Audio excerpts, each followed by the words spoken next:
Welcome to CLA 215 Sociology of Communication Study Session 2 Meaning of Society.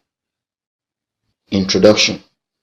Having discussed the meaning, elements, and nature of human communication in a preceding study session, we now move a step further in this study session by examining the basis of society. To do this, we shall use the perspectives of two schools of thought. They are A. The structural functionalism and B. The symbolic interactionism. Our knowledge of the concept will prepare us well for our subsequent discussions concerning the relevance of communication in the social group called society. Learning outcome. When you have studied this session, you should be able to 1. Explain the meaning of society. 2. Identify different layers of the Nigerian society from the geographical perspectives. And 3. Discuss the schools of thought on the root of the society. Definition of society. Society is a collection of people living together in an organized way within a defined boundary. Society, as Daramola describes it, is the web of social relationships, the whole complex scheme or whole tissue of social relationships. Citing Geoff Simmel and Ralph Linton, Daramola further describes society as a number of individuals connected by interaction, or any group of people who have lived and worked together long enough to think of themselves as a social unit with well-defined limits. From the foregoing definitions, we could observe that society is a union of people who live together and interact within a common boundary. The boundary may be social, that is, such as human societies, or geographical, such as the Nigerian society. If we use the social boundary, society can be further categorized into religious societies, ethnic society, professional societies, that is, society of engineers, and so on. A society is different from a community because community is more closely knit than the society. That is, within a society, we can have a number of communities, units of people who share more proximate cultural or social identities. Strata of geographical society. In this session, we focus on the big geographical society known as the Nigerian society. The Nigerian society, if viewed from the geographical perspective, has 3 layers. There are the rural, urban, and semi-urban or peripheral layers. Let us discuss this strata and see how each of the strata is unique. The rural society. Most Nigerians inhabit the rural layer. About 70% of Nigerians live in rural areas. Moimeka 2009. Rural Nigerians are friendly and hospitable. They are able to spend time with other people and cultivate true relationships because their time is not governed by strict schedules and the trappings of the society do not affect them. They are very important to the survival of the country because they produce nearly all the food consumed in the country. Yet they are the poorest and the most neglected in this country. They are mostly illiterate. They lack basic amenities such as pipe-borne water, hospitals, electricity, and good roads. Poverty in rural Nigeria is severe. The saddest part of the story is that the children of these poor rural people of today also have the tendency to become the poor rural people of tomorrow. There's no strategy mapped out by government to break the poverty chain. Health problems in rural Nigeria are worse than they are in the urban areas. Number 1. The media of mass communication do not pay attention to the rural people. This is a result of many reasons. Most media houses are located in the cities, and so they cater to the interest of the urban people. Number 2. Advertisers focus on consumers. Most consumers of modern products are found in the urban areas. Therefore, advertisers want to sponsor media programs that appeal to these urban consumers. Take chocolate drink, which we wrongly call tea, as an example. Most rural people do not take chocolate or tea or coffee. Why then will a chocolate company sponsor a program targeted at rural people? Number 3. Most media personnel are urban-based and urban-trained. They are not qualified to tell the stories of the rural people. Therefore, rural people are neglected. Number 4. For reasons stated by government, it has refused to approve the establishment of community radio stations in Nigeria. A community radio is a non-profit station owned, staffed, and run by the community people.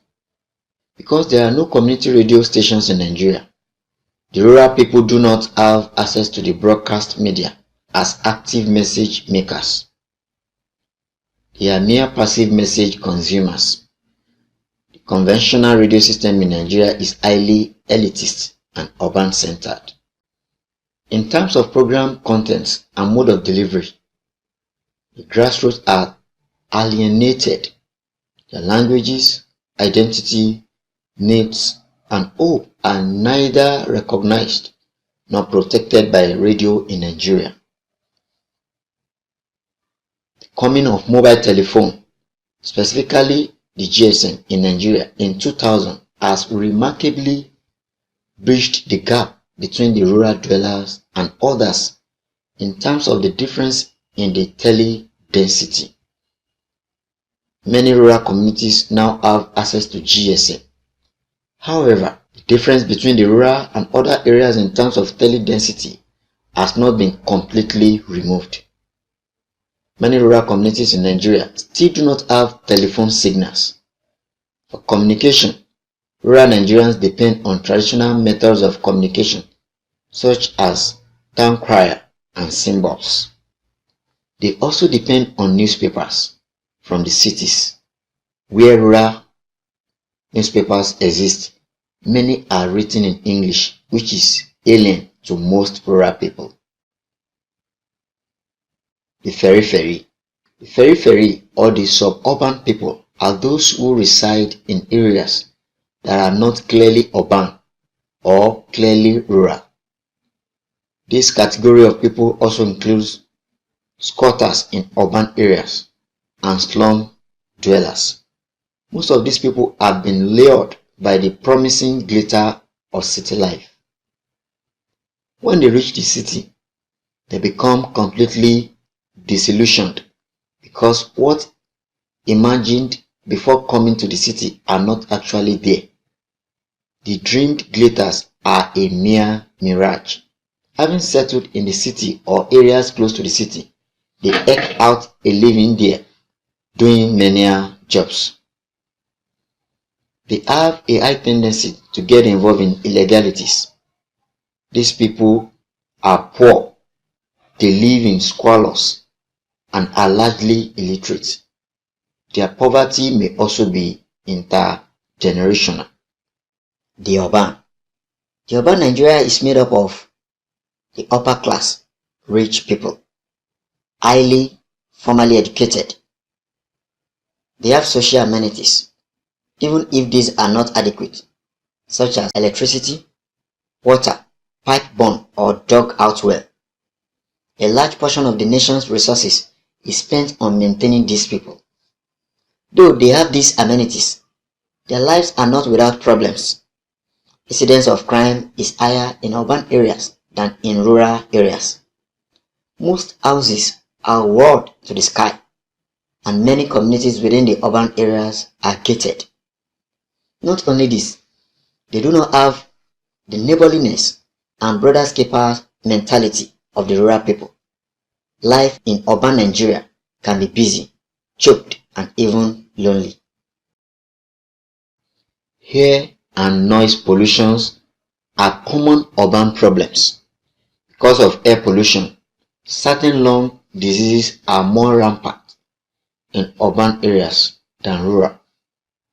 Due to noise pollution, urban dwellers have more decibel losses than the rural dwellers. They tend to have more hearing problems. They may also suffer from intentional progressive deafness, that is, growing unresponsiveness or insensitivity to noise and sound. Urban dwellers have access to all forms of modern communication: internet, satellite, newspapers, television, and radio.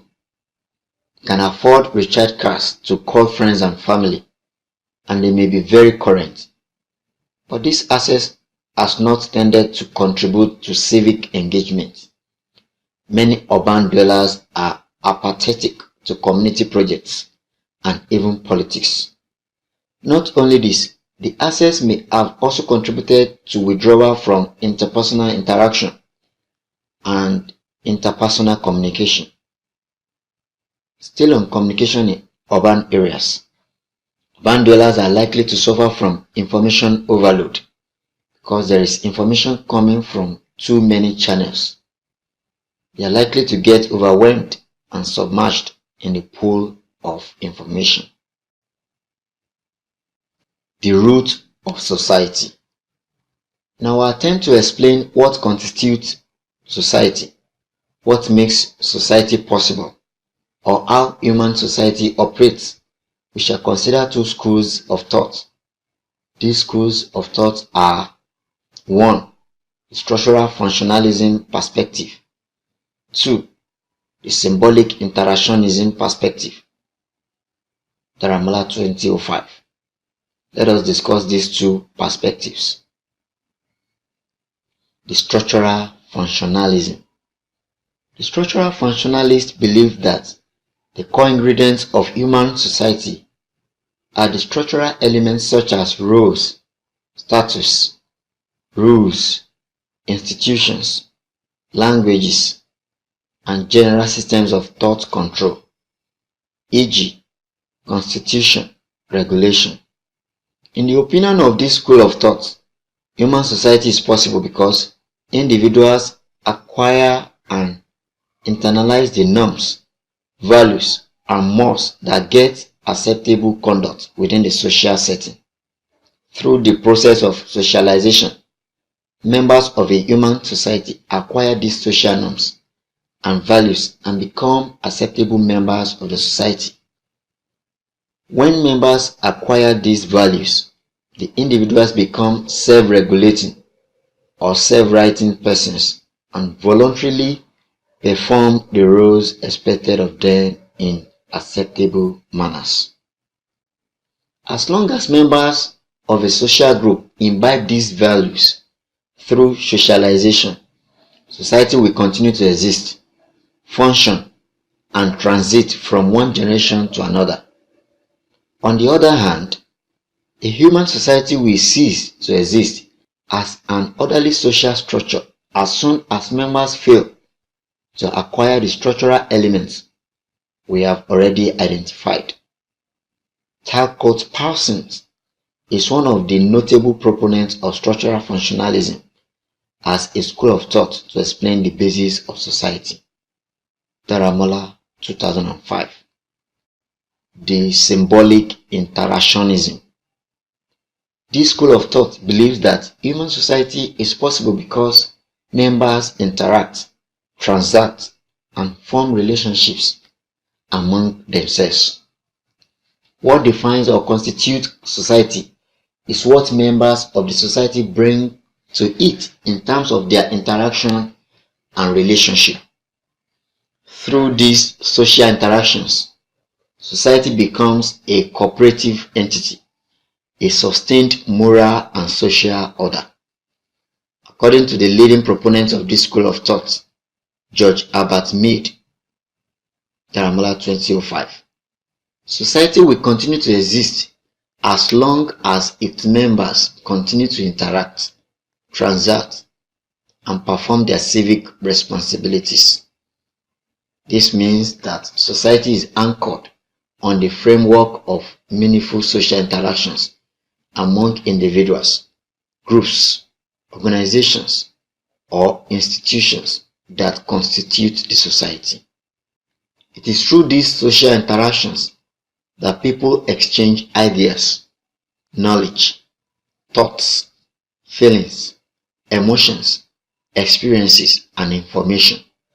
This is communication, a social act that is performed through language, signs, gestures, and other symbol-related processes. Therefore, communication in the view of the symbolic interactionism school of thought is the core element of society. Unless people communicate, that is, interact socially, society is impossible. This is because it is through communication that new knowledge, ideas, values, norms, and mores are transferred from one generation to another. In essence, without communication, that is interaction, socialization is not possible. And without socialization, society cannot sustain herself. Study session summary.